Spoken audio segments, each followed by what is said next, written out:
तो दोबारा से स्वागत है आप सभी लोगों का। हम लोग देख रहे थे इसमें आंकड़े स्रोत और संकलन, data it's source and compilation. तो हमने पार्ट 1 और पार्ट 2 देख लिया था। आज हम इसका पार्ट 3 और अंतिम पार्ट देखेंगे।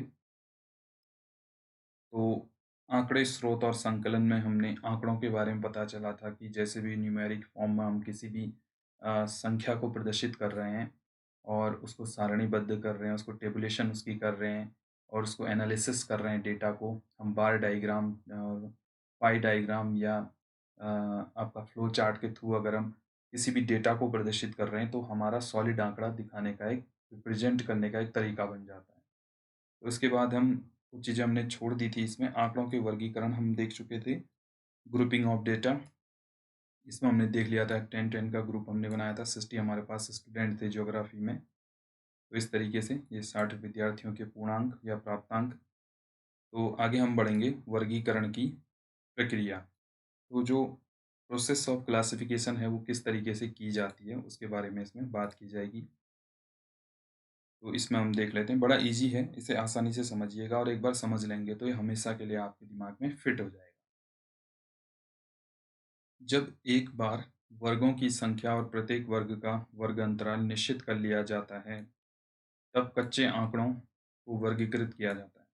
जब उसकी संख्या और प्रत्येक वर्ग को हम अंतराल उसका सुनिश्चित कर लेते हैं कि 10 टू 20, 20 टू 30, 30 टू 40 या 5 टू 10 टू 15 टू 20, किसी भी तरीके से आपने इसे डिवाइड कर दिया है तो उसके बाद हम कच्चे आंकड़ों को वर्गीकृत कर सकते हैं, जैसा कि तालिका 1.5 में दर्शाया गया है। तो 1.5 में भी हम देखेंगे किस तरीके से अंतराल किया गया है, इससे स्पष्ट हो जाएगा।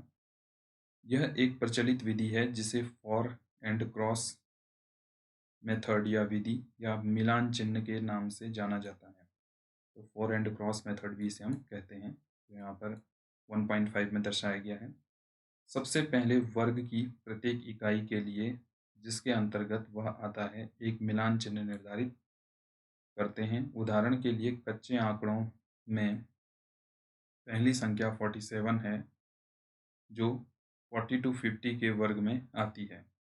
तो 40 टू 50 के वर्ग में कौन सी संख्या आ रही है? पहले 47।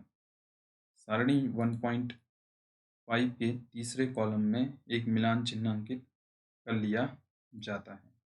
तो अब हम देख लेते हैं सारणी या टेबल 1.5।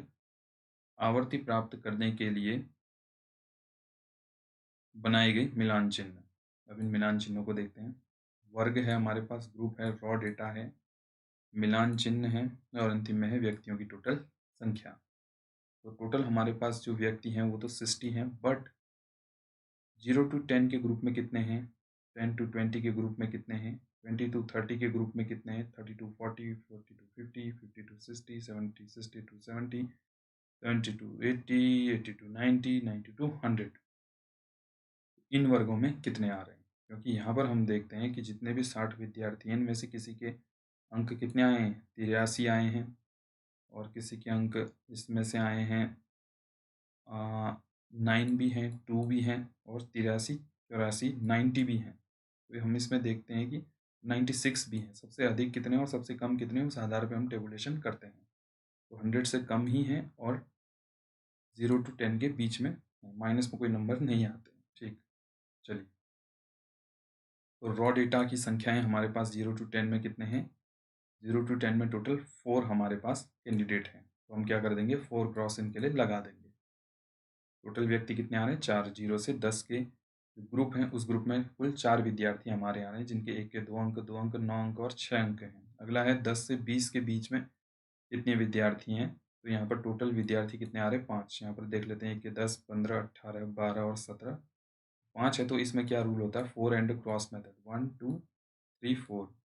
तो इन चारों के लिए हमने क्या कर दिया, 4 पंक्तियां निर्धारित कर दी, बट एक बच गया तो हम 5वीं पंक्ति में लगाकर क्या करते हैं, सीधे से उसे क्रॉस कर देते हैं।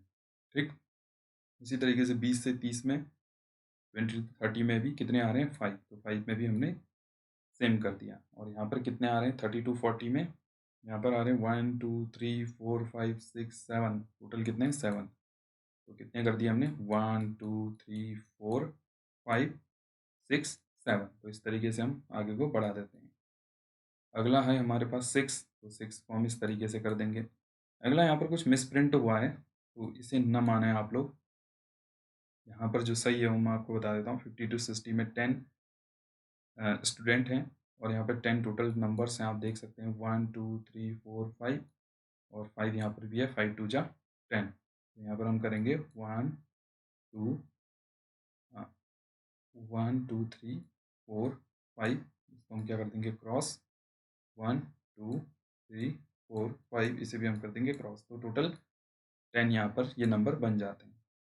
अगला है 60 से 70 के बीच में 8 हैं, तो 8 में यहाँ पर भी मिसप्रिंट है, इसे हटा देंगे। 8 को हम करेंगे 1 2 3 4 1 2 3 4। तो यहाँ पर गैप देकर हम 4 4 इसमें बना देंगे।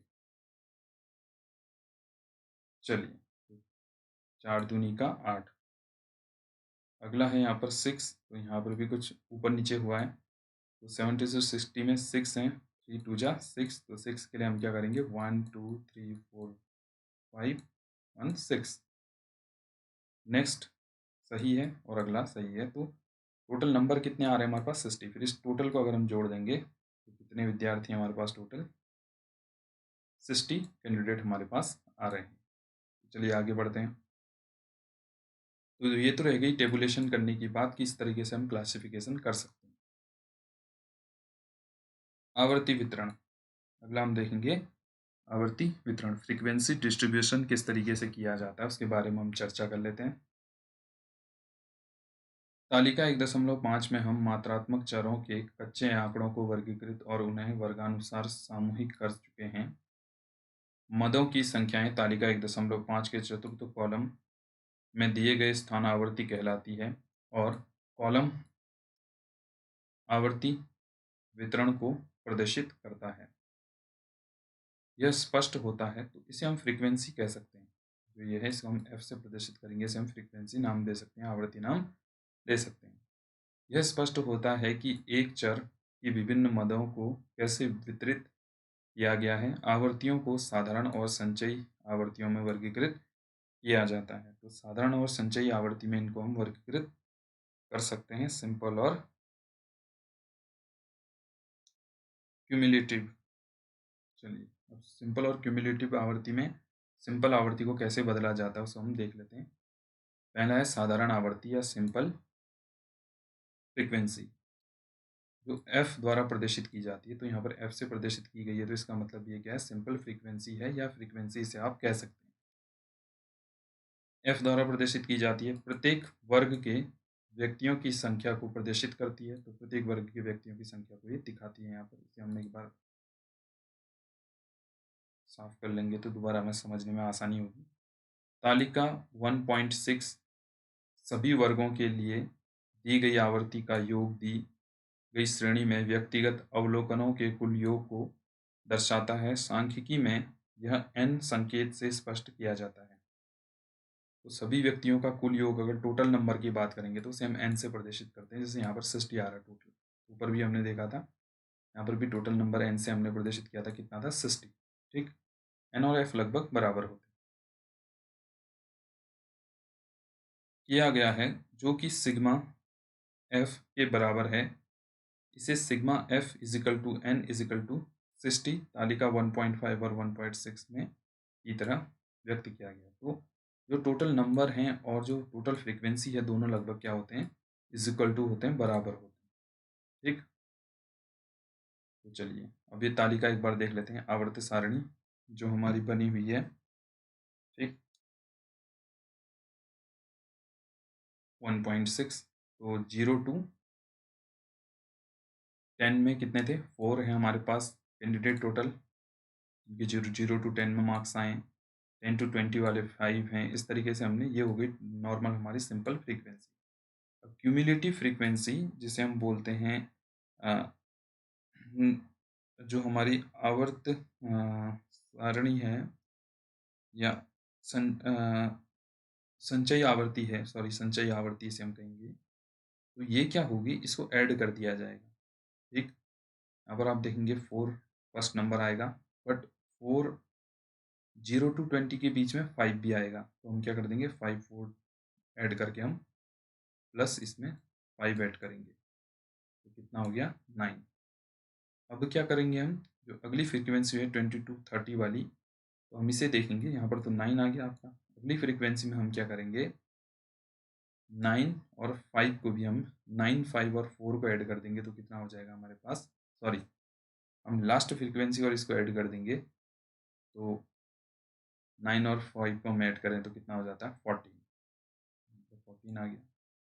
अगला हम 9 और क्या कर देंगे, इसमें 7 को ऐड कर देंगे। इसको ऐड कर देंगे 7 को, क्योंकि इसमें जो फ्रीक्वेंसी है हमारी, फ्रीक्वेंसी को हम ऐड करते हुए चलेंगे। एक बार हम दोबारा से इसे स्पष्ट रूप से समझ लेते हैं। 4 एंड 5 को हमने ऐड किया, तो यहाँ पर 9 हो गया। अब टोटल 9 में हम क्या करेंगे, 5 ऐड कर देंगे, तो कितना हो जाता है 14। 14 में फिर हम क्या करेंगे, 7 को ऐड कर देंगे, 21। 21 में हम ऐड करेंगे 6 को, तो 27। 27 में हम ऐड करेंगे 10 को, तो 37। 37 में हम ऐड करेंगे 8 को, तो 45। 45 में 6 को ऐड करेंगे तो 51। 51 में 5 को ऐड करेंगे 56, और 56 में 4 को ऐड करेंगे तो 60। इस तरीके से ये जो क्यूमुलेटिव फ्रीक्वेंसी है, तो वो आपका संचयी आवर्ती बन जाती है। तो चलिए आगे बढ़ते हैं। तो बड़ा इजी है सी एफ निकालना। तो सी एफ निकालने के लिए आपको कुछ नहीं करना है, जो फ्रीक्वेंसी है उसमें पहले अंक के साथ अन्य अंकों को जोड़ते हुए आपको चलना है, तो आपकी फ्रीक्वेंसी निकलती रहेगी। चलिए, संचयी आवर्ती के बारे में पढ़ लिया था हमने, तो एक बार और देख लेते हैं। जो क्यूमुलेटिव फ्रीक्वेंसी है सी एफ, संचयी आवर्ती को सी एफ द्वारा प्रदर्शित किया गया है, जिसे प्रत्येक वर्ग में दी गई क्रमिक सामान्य आवर्ती को पहले योग के साथ जोड़कर प्राप्त किया जा सकता है, जैसा कि तालिका 1.6 के कॉलम 3 में प्रदर्शित है। तो पहले 3 में प्रदर्शित ये किया गया है, जिसे हम जोड़ के निकाल रहे थे। उदाहरण के लिए तालिका 1.6 में पहली सामान्य आवर्ती 4 है, अगली आवर्ती 5 को 4 में जोड़ा गया, जिसका योग 9 है, जो अगली संचयी आवर्ती है। इसी प्रकार प्रत्येक अगली संख्या को जोड़ते जाते हैं, जब तक कि अंतिम संचयी आवर्ती 60 प्राप्त नहीं हो जाती। तो अंतिम जो होगी हमें 60 प्राप्त होगी, 60 नहीं हो रही है, तो कहीं पे जोड़ने में, ऐड करने में गलती आपकी हो रही है, इसे आप फिक्स कर लीजिएगा। संचयी आवर्ती दोबारा से समझ लीजिए, क्यूमुलेटिव फ्रीक्वेंसी सी एफ से हम इसे प्रदर्शित करते हैं। ध्यान देने योग्य बात यह है कि n अथवा सी एफ के बराबर होता है, तो टोटल नंबर और जो एफ जो है फ्रीक्वेंसी सिग्मा एफ, वो बराबर होंगे। संचयी आवर्ती का लाभ यह है कि एक व्यक्ति आसानी से समझ सकता है कि 27 व्यक्ति ऐसे हैं जिन्होंने प्राप्तांक 50 से नीचे, अथवा 60 व्यक्तियों में से 45 व्यक्ति ऐसे हैं जो 70 से नीचे। प्रत्येक सामान्य आवर्ती के समूह अथवा वर्ग से संबंधित होती है। समूहों या वर्गों को तैयार करने के लिए अपवर्ती और समावेशी विधि प्रयोग में लाई जाती है। तो संचयी आवर्ती जो है हमारी क्यूमुलेटिव फ्रीक्वेंसी, ये बता देती है कि जैसे 27 जो व्यक्ति हैं वो 50 से नीचे नंबर लाने वाले हैं। कैसे, हम देखते हैं। जैसे यहाँ पर 27 आ गए, ठीक, 27 आ गए, तो इनके जो अंक हैं, वर्ग जो है वो कितना है, 50 to 60 वाला है, 40 to 50 वाले हैं। तो इसमें अधिकतम कितना है, मोर देन 50, लेस देन 10। तो 10 to 50 के बीच में कितने हैं, 27 हमारे स्टूडेंट्स आ रहे हैं। तो ये समझने में बड़ी आसानी होगी, किसकी वजह से, क्यूमुलेटिव फ्रीक्वेंसी यानी कि संचयी आवर्ती के आधार पे हम ये समझ गए। अथवा 60 व्यक्तियों में से 45 व्यक्ति 70 से नीचे हैं। तो 70 से नीचे कितने बच्चे हैं हमारे पास, 60 व्यक्तियों में से 45 व्यक्ति। अब कैसे पता चलेगा, 45 पे चले जाओ, 45 पे आप गए, और 60 to 70, तो मोर देन 70, लेस देन 10। 10 से 70 के बीच में नंबर लाने वाले टोटल विद्यार्थी कितने आ रहे हैं, 45। टोटल हैं कितने, 60। 60 में से 45 निकाल दो तो कितने बच गए? माइनस करो। 60 माइनस 45, बड़ा इजी है। देखो 3 में से 5 गया 5, इधर कितना रह गया 5, 5 में से 1 गया, 5 में से 4 गया 1, कितना हो गया 15। 15 स्टूडेंट्स कितने हैं हमारे जो 70 से ऊपर मार्क्स लेकर आए हैं। तो ये बड़ा आसान हो जाता है, कुछ नहीं है, बहुत आसान है। एक बार इस वीडियो को आप लोग पॉज कीजिएगा या बैक पे जाइएगा, इस वीडियो को रिवाइंड कीजिएगा, पीछे चले जाइएगा, तब आपको और इजी से समझ में आ जाएगी। अपवर्ती विधि, अब हम देखेंगे जो एक्सक्लूसिव मेथड है वो क्या प्रदर्शित करता है, उसको भी देख लेते हैं। समूहों को तैयार करने में इसकी बड़ी भूमिका है। जैसा कि तालिका 1.6 से 6 में सबसे पहले कॉलम में 2 संख्याएं दर्शाई गई हैं। ध्यान दें कि एक वर्ग की उच्च सीमा अगले वर्ग की निम्न सीमा के जैसी है। उदाहरण के लिए सामान्य वर्ग, तो इस बात को ध्यान रखिएगा कि ध्यान दें कि एक वर्ग की उच्च सीमा अगले वर्ग की निम्न सीमा जैसी है। उदाहरण के लिए एक वर्ग 20 से 30 की उच्च सीमा 30 है, जो कि अगले वर्ग 30 से 40 के निम्न सीमा है। कहने का मतलब ये है गुरु, यहाँ पर आप देखिए कि अगर हम बात करें 30 to 40 में जो आपकी 20 to 30 है, इसमें जो 30 है वो वो इस ग्रुप की तो हाईएस्ट है, बट इस ग्रुप की क्या है, लोवेस्ट सीमा है।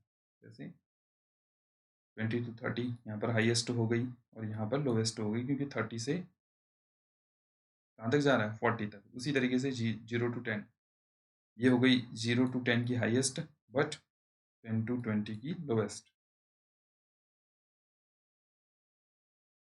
30 दोनों वर्गों में प्रदर्शित है, लेकिन कोई भी अवलोकन जिसका मूल्य 30 है उसी वर्ग में रखा जाएगा जिसमें यह निम्न सीमा पर आता है, और यह उस वर्ग से निकाल दिया जाता है। यह उच्च सीमा 20 to 30 पर है, इसलिए इस विधि को अपवर्ती विधि कहते हैं। अब आप जान सकते हैं कि तालिका 1.4 के सभी सीमांत मूल्य कहाँ जाएंगे। तो ये एक सीरीज में जब आप रखते हैं तो किस तरीके से रखते हैं वो बात बताई गई है।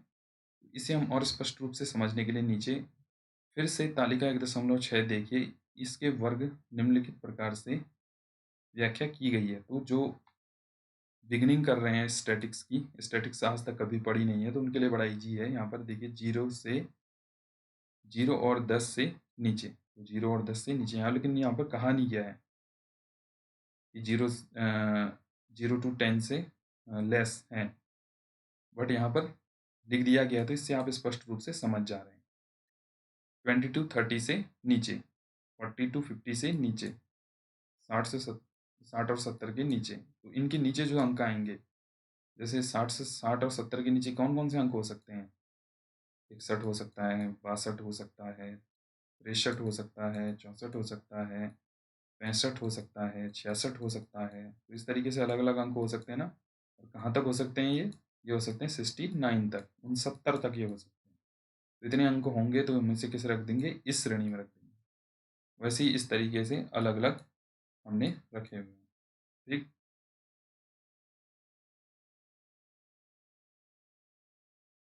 चलिए अब हम आगे देख लेते हैं। इस तरह के समीकरण, इस तरह के समूहीकरण में श्रेणी का विस्तार 10 इकाइयों तक होता है। उदाहरण के लिए 20, 21, 22, 23, 24, 25, 26, 27, 28, 29 तक संख्याएं तीसरे वर्ग में आती हैं। तो तीसरा वर्ग हम देख लेते हैं। तो तीसरे वर्ग में आप देख सकते हैं 30 to 40 में कौन कौन से आएंगे, ये वाले आएंगे। ठीक, नहीं, ये तीसरा वर्ग है, यहाँ पर ये वाला दिखाएगा 20 to 30 में। तो 21 से लेकर 29 तक सारे अंक इसके अंतर्गत आ जाते हैं। बड़ा इजी है, नंबर देख के डरिए मत, कुछ नहीं है, बहुत आसान है। आप वीडियो को रिवाइंड कीजिए, रोक दीजिए, कॉपी पकड़िए, लिखते रहिए, आपको सारी चीज़ें क्लियर होती रहेंगी। अगला है समावेशी विधि, तो इसे भी देख लेते हैं। जो समावेशी विधि है, स्टैटिक्स जिन्होंने थोड़ी बहुत पहले पढ़ रखी है तो उनके लिए ज़्यादा दिक्कत नहीं है। वैसे भी कोई दिक्कत नहीं है इसमें, कोई इतना ज़्यादा टफ नहीं है, hard and fast. Inclusive method, समावेशी विधि, इसे हम देख लेते हैं समावेशी विधि कैसे काम करती है। इस विधि में एक मूल्य जो वर्ग की उच्च सीमा के मूल्य के समान होता है उसे उसी वर्ग में रखा जाता है। इसलिए इस विधि को समावेशी विधि कहते हैं। इस विधि में वर्गों को अलग प्रकार से प्रदर्शित किया जाता है, जैसा तालिका 1.7 के पहले कॉलम में दिखाया गया है। साधारणतया वर्ग की उच्च सीमा में अगले वर्ग की निम्न सीमा से 1 का अंतर होता है। महत्वपूर्ण बात यह है कि इस विधि में भी वर्ग का विस्तार 10 इकाइयों तक होता है। उदाहरण के लिए 50 से 59 का वर्ग 10 मानों 50, 51, 52, 53, 54, 55, 56, 57, 58, 59 तालिका 1.7 का समावेश करता है। इस विधि में उच्च और निम्न दोनों सीमाएं आवर्ती वितरण को प्राप्त करने के लिए समाविष्ट हैं। तो यहाँ पर हम क्या करते हैं, यहाँ पर जो डिस्टेंस हम बनाते हैं उसमें हम उसका जो दशक है, जैसे हम यहाँ पर बात करें 0 to 9, 10 नहीं होने देंगे। तो 10 का डिफरेंस तो होगा बट उसे 10 तक हम पहुंचाएंगे नहीं, उसे हम 9 में ही क्या कर देंगे, कंप्लीट कर देंगे। 10 मानो जैसे यहाँ पर कर रखा है 10 to 19, तो एक तो 10 हुआ, 10, 11, 12, 13, 14, 15, 16, 17, 18, 19 और 19 तक हम इसे लेंगे। अगर हम नंबरिंग करें तो 1, 2, 3, 4, 5, 6, 7, 8, 9, 10, क्योंकि हम 10 को भी इसमें ले रहे हैं। तो इस तरीके से इसे हम डिस्ट्रीब्यूट करेंगे। कुछ नहीं है, बस एक संख्या हमने घटा देनी है बस। तो ये चीज़ आप समझ गए होंगे। यहाँ पर तालिका में दिखाया गया है, जहाँ हम 0 to 10 कर रहे थे, अब यहाँ पर 0 to 9, 10 to 19, इस तरीके से हम बढ़ा रहे हैं। और फ्रीक्वेंसी वही है, क्यूमुलेटिव फ्रीक्वेंसी भी वही है, और ये सारे नंबर ऐड करके वही निकलने वाले हैं। आगे बढ़ते हैं। आवर्ती बहुभुज, अब हम देखेंगे इसमें फ्रीक्वेंसी पॉलीगॉन, ये किस तरीके से, आयत किस तरीके से काम करता है, तो इसे भी देख लेते हैं। आवर्तियों वितरण का ग्राफ आवर्ती बहुभुज के नाम से जाना जाता है। यह दो या दो से अधिक आवर्ती वितरण की तुलना में सहायता करता है। दो आवर्ती को दंड आरेख और रेखा चित्र के द्वारा दिखाया गया है। ओजाइड, तो यहाँ पर एक आवर्ती चित्र हम देख लेते हैं पहले। विद्यार्थियों की संख्या है और विद्यार्थियों की संख्या इसमें दिखाई गई है। अच्छा, दोनों जगह विद्यार्थियों की संख्या और विद्यार्थियों की संख्या, अच्छा ठीक है। तो इस आधार पे आप देख सकते हैं कि 0 to 10 में कितने विद्यार्थी थे, 10 to 20 में कितने थे, 20 to 30 में कितने आए, 30 to 40 में कितने आए। तो यहाँ पर यह है एफ फ्रीक्वेंसी और यह है टोटल स्टूडेंट्स।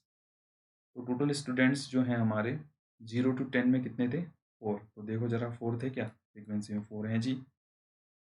10 to 20 में कितने थे, 5। तो 5 तो यहाँ पर दिया नहीं है, तो सीधे हम यहाँ पर लगा सकते हैं। तो 5 हैं, बिल्कुल हैं। अगला कितना था, 20 to 30। तो 20 to 30 में देख सकते हैं आप, वो जो ऊपर वाला कॉलम है आप इसे देख लीजिए अगर आप इससे समझ नहीं पा रहे तो।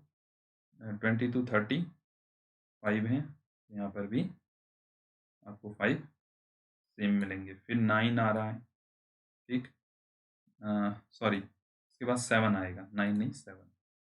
तो 30 to 40 हम देखते हैं ज़रा, 30 to 40 में यहीं पे देख लेते हैं। 30 to 40 में 7 है, बिल्कुल है 7।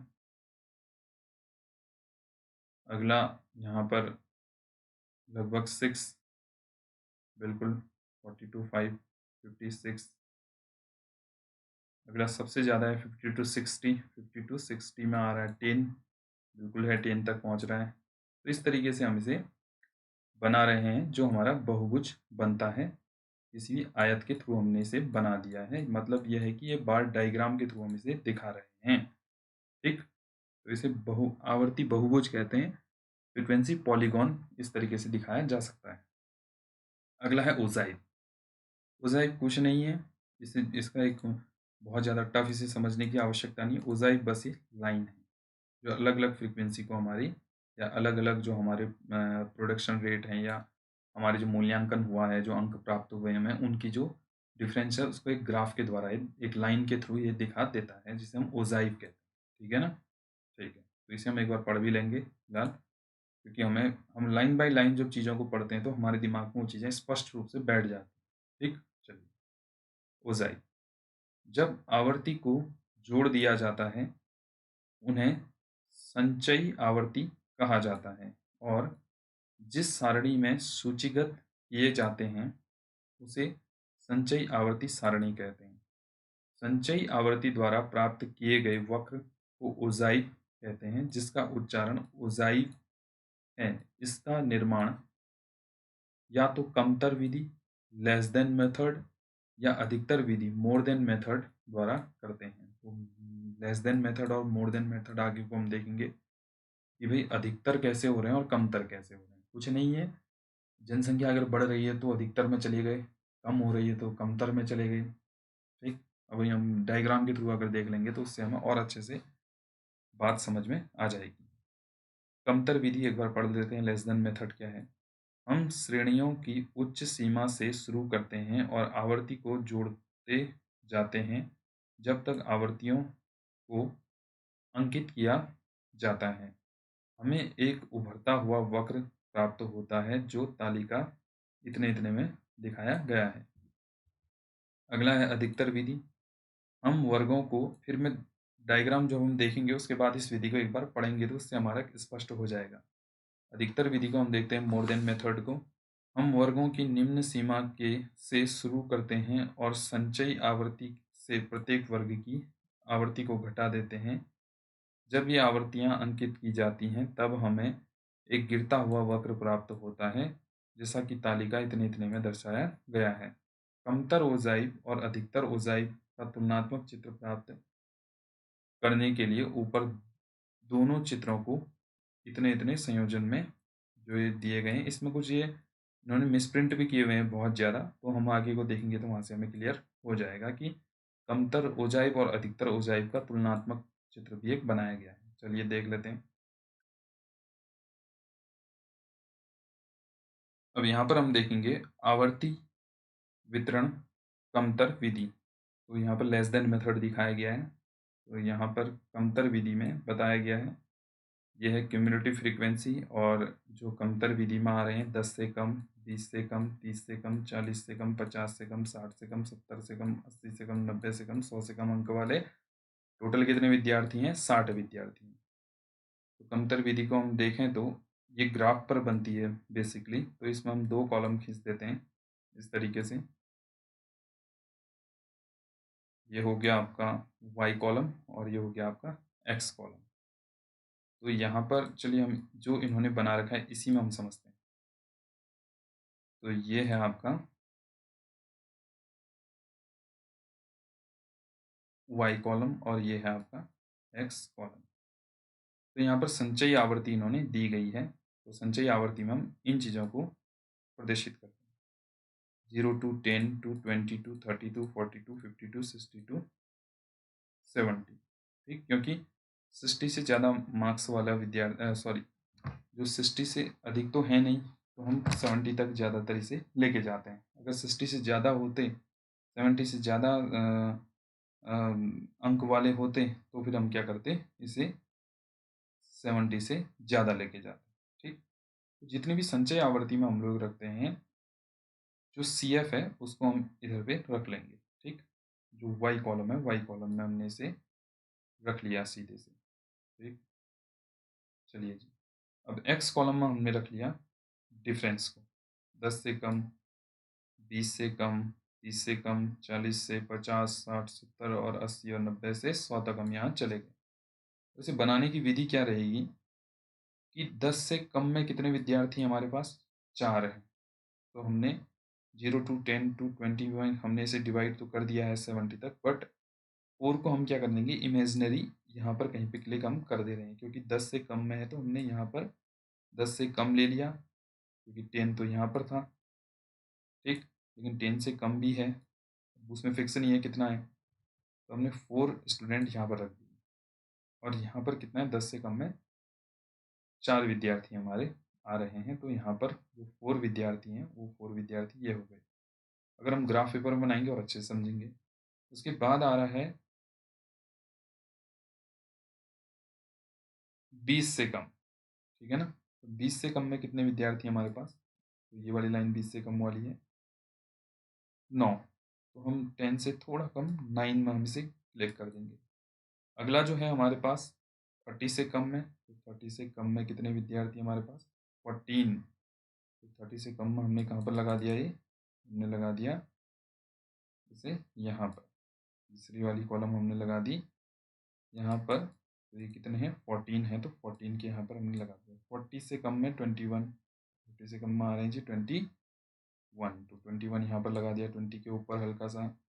उसके बाद आ रहे हैं कितने 50 से कम, तो 50 से कम में जो आ रहे हैं विद्यार्थी हमारे वो कहाँ हैं, 50 से कम में 27 आ रहे हैं, तो 30 से थोड़ा कम 27। ये वाली सारणी है बच्चों की CF वाली, CF, और ये वाली है जो कमतर वाली, ठीक। तो ये हो गए 50 से कम में कितने 27, 60 से कम में 37, 60 से कम में हम देखेंगे 37, तो 37 40 से कम होंगे, ठीक।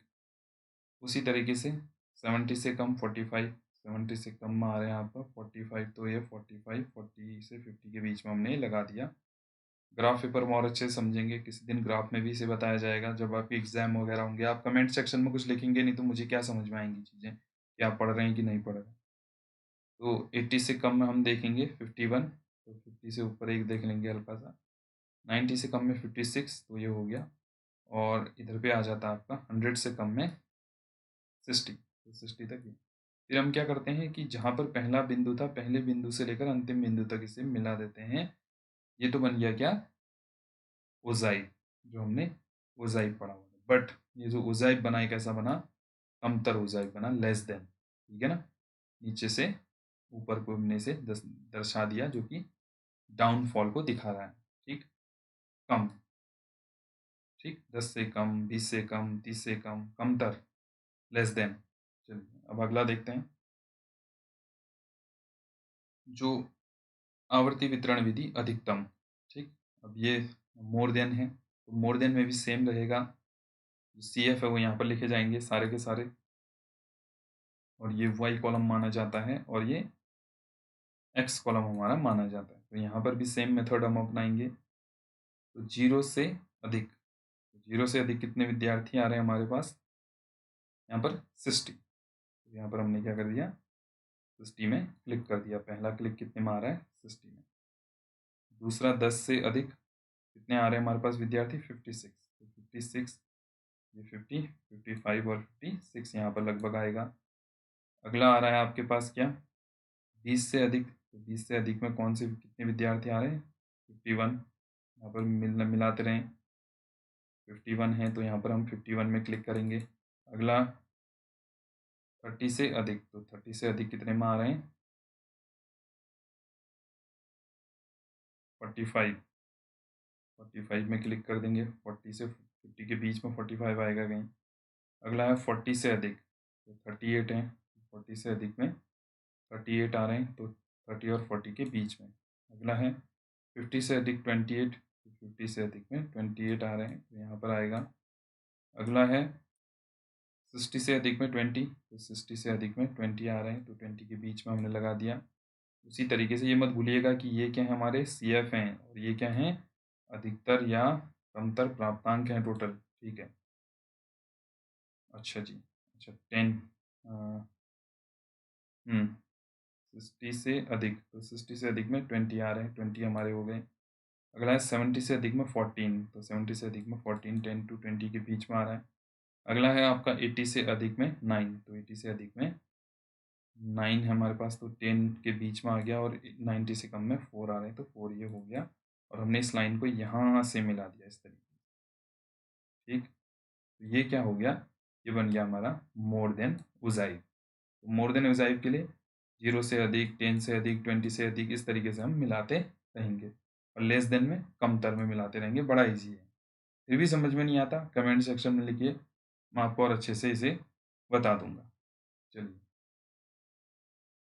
अब अगली सारणी है सारणी 1.10, कमतर और अधिकतर वज़ाइफ। तो कमतर और अधिकतर को इसमें एक साथ दर्शाया गया है। डेटा सेम फीड किए गए हैं।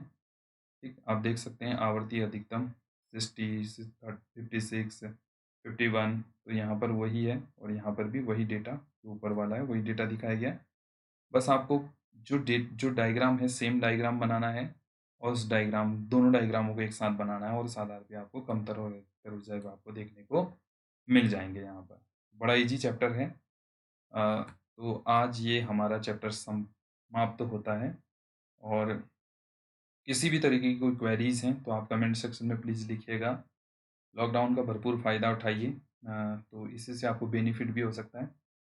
इस चैप्टर से संबंधित कुछ इंग्लिश मीडियम वाले बच्चों का मेरे पास रिक्वेस्ट आई हुई थी कि सर हमें भी कुछ सीखना है, तो मेरे पास मैंने इस पे एक पावर पॉइंट प्रेजेंटेशन बनाया हुआ है। तो मैं उसे पीडीएफ में कन्वर्ट करके नीचे डिस्क्रिप्शन में डाल देता हूँ, तो वहाँ से आप लोग इसे देख लीजिएगा। तो ये मैंने कुछ बनाया हुआ था कल शाम को। तो data it's source and compilation, तो इसे आप डाउनलोड कर लीजिए। इसमें बड़ी इजी भाषा में मैंने समझा रखा है कि किस तरीके से काम करता है। तो यहाँ पर data it's source and compilation मैंने बताया। It is introduction. You have seen and used various form of data. For example, at the end of almost every news bulletin on TV. You have seen this TV and in the news. So news bulletin are describe the uh, monsoon and climatic division. तो इस तरीके से अलग अलग different हमें देखने को मिलता है उस अंतिम में, तो वहाँ पर हमें पता चल जाता है कि किस तरीके से यहाँ पर डाटा हमें प्रदर्शित होगा। Population of India and Union Territory and selected states 2011. According to 2011, this is the numerical form of data uh, that's called a uh, proper data. What is data? ये definition है, इसे आप याद कर लीजिए। The data are defined as numbers that represents measurement from the real world. Data numerical and quantitative measurement of geographical events, human activities and their interrelation are called data. Presentation of data, वो present कैसे करेंगे?